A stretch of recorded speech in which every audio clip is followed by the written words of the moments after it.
ახლა თქვენ კადრში ხედავთ რესტორანი ბაბილოს ღია კარს და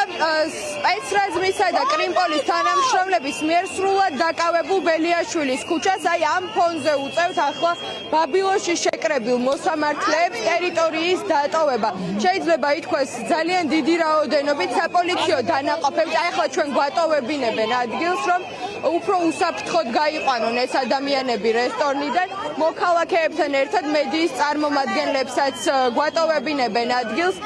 ის დანამდვილებით ვიცით რომ გამოდიან მოსამართლეები თედოქთხო არ წაიქცე უკან ხილად შედიან ასევე გვერდითა შესასვლელიდანაც უთხოვ ჩემს ოპერატორს გვაჩვენოს მიუხედავად იმისა რომ უკანა ეზოშიც მობილიზებულები არიან სამართალდამცველები ახლა ნაწილი კრიმპოლის თანამშრომლებისა გადადის გვერდითა ნაწილში, სადაც ალბათ ჩადგებიან, რადგან იქიდანაც არ შევიდნენ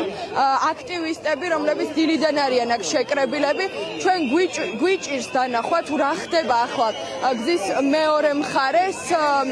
მაგრამ მთელი ეს ქუჩა სავსე არის შავნიღბიანებით და აი კადრში ჩანს ახლა თედოქთხო ვაჩვენოთ როგორ ტოვებენ პოლიციის დახმარებით მოსამართლეები რესტორან ბაბილოს, აი დაცვასავით არის ჩამწკრივებული პოლიცია და სწორედ მათი დახმარებით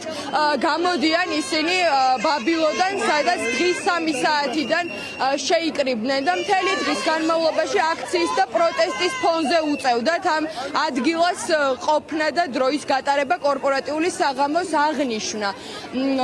გარდა იმისა, რომ საპატრულო პოლიციის თანამშრომლები მთელი დღის განმავლობაში იყვნენ განთავსებულები შესასვლელ წინა კართან, ახლა როგორც უკვე გითხარით, უკანა კარიც და გვერდითა ნაწილებიც ამ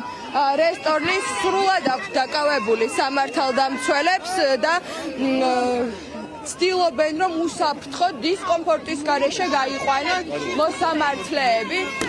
დისკომფორტის გარეშე ეგ უკვე არ გამოდის უბრალოდ ყველანაირად ცდილობენ იგივე არ განმეორდეს რაც დღის და საღამოს განმავლობაში ასეთი თვალსაჩინო იყო. ცდილობენ რომ არ იყოს პირდაპირი შეხება აქტივისტებთან, პროტესტის მონაწილეებსა და მოსამართლეებს შორის. ამიტომაც არის ესეთი სრული მობილიზება და როგორც ჩანს